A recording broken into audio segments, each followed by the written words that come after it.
காலம் சொல்ல முடியாத காலத்தில் கட்டப்பட்டது. இந்த வனபத்திர காளியம்மன் கோவில் கோவை மாவட்டம் மேட்டுப்பாளையம் அடுத்து உள்ள தேக்கம்பட்டி தேவி கோட்டத்தில் பழமை வாய்ந்தாக உள்ளது.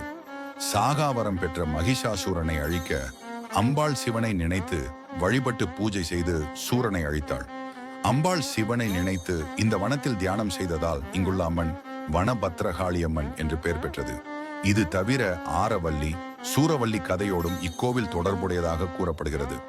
மந்திரம், சூன்யம் ஆகியவற்றால் கொடிய ஆட்சி செய்த ஆரவல்லி, சூரவல்லி ஆகியோரை அடக்க பஞ்ச பாண்டவர்களில் ஒருவரான பீமன் சென்று சிறைப்பட்டு பின்னர் கிருஷ்ணன் அவனை காப்பாற்றினார்.